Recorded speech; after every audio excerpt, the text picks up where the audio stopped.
യേശുവിൻ്റെ പീഡാനുഭവരംഗങ്ങൾ. An Catherine എംറിച്ചിൻ്റെ ദർശനങ്ങൾ. അധ്യായം 16. ശത്രുക്കൾ സ്വീകരിച്ച നടപടികൾ. ഈശോയെ ബന്ധിച്ച ഉടൻ തന്നെ അന്നാസിനെയും കയഫാസിനെയും വിവരം അറിയിച്ചിരുന്നു. അപ്പോൾ തന്നെ മുന്നോട്ടു പോകേണ്ട മാർഗങ്ങളെ സംബന്ധിച്ച പദ്ധതികൾ അവർ തയ്യാറാക്കാൻ തുടങ്ങി. എല്ലാവരിലും അസ്വസ്ഥത നിറഞ്ഞു. മുറികളിൽ വിളക്കുകൾ തെളിഞ്ഞു. പ്രവേശന കവാടങ്ങളിൽ കാവൽ ഏർപ്പെടുത്തി. സാൻഹെദ്രിൻ അംഗങ്ങളെയും നിയമജ്ഞരെയും വിചാരണയിൽ പങ്കെടുക്കേണ്ട മറ്റെല്ലാവരെയും വിളിച്ചുകൂട്ടാൻ പട്ടണത്തിന്റെ വിവിധ ഭാഗങ്ങളിലേക്ക് ദൂതന്മാരെ അയച്ചു. യൂദാസുമായുള്ള കരാർ പൂർത്തിയായപ്പോൾ തന്നെ അവരിൽ പലരും കാര്യങ്ങളുടെ പുരോഗതി അറിയുന്നതിനായി കയ്യഫാസിന്റെ വീട്ടിൽ സമ്മേളിച്ചു. വിവിധ ഗണത്തിൽപ്പെട്ട മൂപ്പന്മാരും അവിടെ ഉണ്ടായിരുന്നു. രാജ്യത്തിന്റെ നാനാഭാഗങ്ങളിൽ നിന്ന് തിരുനാളിന് വന്ന ഫരിസയരും സദുക്കായരും ഹെരോദ് സ്പർശക്കാരും നമ്മുടെ കർത്താവിനെ ബന്ധിക്കുവാൻ സ്വീകരിക്കേണ്ട നടപടികളെക്കുറിച്ച് സംഘവുമായി മുൻകൂട്ടി തന്നെ ആലോചന ആരംഭിച്ചിരുന്നു.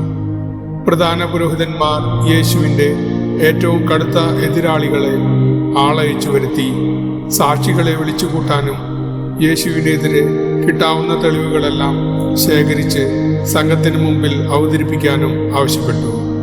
നസ്രസിലെയും കഫർനാമിലെയും തീർസായിലെയും ഗബാറിലെയും ചോട്ടപ്പാട്ടയിലെയും സിലോഹായിലെയും ഉദ്ബുദ്ധരായ സദുക്കായർ, അതായത് ജനങ്ങളുടെ മുമ്പിൽ വെച്ച് പലപ്പോഴും ഈശോയുടെ ശാസനം ഏൽക്കേണ്ടി വന്നവർ, പ്രതികാര ചിന്ത കൊണ്ട് ജ്വലിക്കുകയായിരുന്നു. അവർ സത്രങ്ങൾ തോറും ചുറ്റി നടന്ന് ഈശോയുടെ ശത്രുക്കളെ കണ്ടുപിടിച്ച് കൈക്കൂലി കൊടുത്ത് അവിടത്തേക്കെതിരെ സാക്ഷ്യം നൽകാൻ പ്രേരിപ്പിച്ചു. എന്നാൽ അന്വേഷണത്തിൽ വ്യാജമാണെന്ന് എളുപ്പം തെളിയുന്ന ഏതാനും ദൂഷണങ്ങളല്ലാതെ മറ്റൊന്നും യേശുവിനെതിരെ മുന്നോട്ട് വയ്ക്കുവാൻ അവർക്ക് കഴിഞ്ഞില്ല. ഇവയിൽ പലതും തെറ്റാണെന്ന് യേശു സിനഗോഗിൽ വെച്ച് തെളിയിച്ചിരുന്നവയാണ് താനും. ജെറുസലേമിലുള്ള നിയമജ്ഞരോടും ഫരിസയരോടുമൊത്ത് ഈശോയുടെ ശത്രുക്കൾ കയ്യഫാസിന്റെ കോടതിയിലേക്ക് തിടുക്കത്തിൽ വന്നു. യേശു തന്റെ 12-ാം വയസ്സിൽ ദേവാലയത്തിൽ പഠിപ്പിക്കുക വഴി തരം താഴ്ത്തപ്പെട്ട പ്രമുഖരും ജനങ്ങളുടെ മുമ്പിൽ വെച്ച് അവിടെ നിന്ന് നിശബ്ദരാക്കിയ പണ്ഡിതന്മാരും ചാട്ടവാറൂങ്ങി പുറത്താക്കിയ കച്ചവടക്കാരും അവരുടെ കൂടെ ഉണ്ടായിരുന്നു. കൂടാതെ യേശു സുഖപ്പെടുത്താൻ വിസമ്മതിച്ച അനുതപിക്കാത്ത പാപികൾ, സുഖപ്രാപ്തിക്ക് ശേഷം വീണ്ടും പാപത്തിൽ വീഴുക വഴി രോഗികളായി തീർന്നവർ, ശിഷ്യഗണത്തിൽ ചേർക്കാൻ യേശു വിസമ്മതിച്ച ലൗകായുധരായ ചെറുപ്പക്കാർ, പാവങ്ങൾക്ക് പണം വിതരണം ചെയ്യാൻ നിർബന്ധിതരായ ധനമോഹികൾ, തങ്ങളുടെ കൂട്ടുകാരെ യേശു മാനസാന്തരപ്പെടുത്തുക വഴി ഒറ്റപ്പെട്ട കാമാസക്തർ എന്നിങ്ങനെ അനേകം പേർ പക വീട്ടാൻ അവസരവും പാർത്ത് അവിടെ എത്തിച്ചേർന്നു. പരിശുദ്ധമായ സകലത്തിനെയും വെറുത്തിരുന്ന പിശാചിന്റെ ഈ ദൂതന്മാർ അവരുടെ ക്രോധമെല്ലാം പരമപരിശുദ്ധന്റെ നേരെ തുറന്നുവിട്ടു.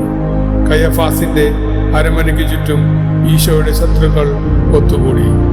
മനുഷ്യനെ ദൈവത്തോട് രമ്യതപ്പെടുത്തുവാൻ ലോകത്തിലെ പാപങ്ങൾ ഏറ്റുവാങ്ങിയ കളങ്കമറ്റ ആ കുഞ്ഞാടിനെതിരെ കുറ്റാരോപണങ്ങളും ദൂഷണങ്ങളുമായി മുന്നോട്ട് വരുവാൻ ആളുകളെ അവർ പ്രേരിപ്പിച്ചുകൊണ്ടിരുന്നു. വഞ്ചനയിലൂടെ പിടിക്കപ്പെട്ട യേശുവിനെ വധിക്കുവാൻ പറ്റിയ വഴി ശത്രുക്കൾ തിരക്കിട്ട് കൂടിയാലോചിക്കുമ്പോൾ ഈശോയുടെ സ്നേഹിതന്മാരുടെ ഹൃദയം ഉത്കണ്ഠയും വേദനയും കൊണ്ട് നിറഞ്ഞു. കാരണം നടക്കാൻ പോകുന്ന വലിയ രഹസ്യത്തെക്കുറിച്ച് അവർ അജ്ഞരായി ഇരുന്നു. നെടുവീർപ്പിട്ടുകൊണ്ട് മറ്റുള്ളവരുടെ പലവിധ അഭിപ്രായങ്ങളും കേട്ട് അവർ അലഞ്ഞു നടന്നു. അവരുടെ ഓരോ വാക്കും ശ്രോതാക്കളിൽ സംശയമുണർത്തി. അവർ മിണ്ടാതിരുന്നപ്പോൾ ആ നിശബ്ദതയും തെറ്റായി വ്യാഖ്യാനിക്കപ്പെട്ടു. ദുർബലരും ചഞ്ചലചിത്തരുമായ പലരും പ്രലോഭനത്തിന് വഴങ്ങി വിശ്വാസം നഷ്ടപ്പെടുത്തി. അവസാനം വരെ പിടിച്ചു നിന്നവർ എണ്ണത്തിൽ വളരെ കുറവായിരുന്നു. അന്ന് സംഭവിച്ചത് തന്നെ ഇന്നും സംഭവിക്കുന്നു. സഹജീവികളിൽ നിന്ന് ഒരു എതിർപ്പും ഉണ്ടാകാതിരുന്നാൽ ദൈവത്തിന് ശുശ്രൂഷ ചെയ്യാൻ മനുഷ്യർ സന്നദ്ധരാണ്.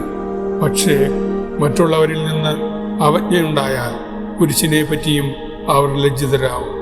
എങ്കിലും സഹനങ്ങളുടെ കൂമ്പാരത്തിൽ യേശു കാണിച്ച ക്ഷമ ചില ഹൃദയങ്ങളെ സ്പർശിച്ചു. അവർ ദുഃഖത്തോടെ നിശബ്ദരായി നടന്നു.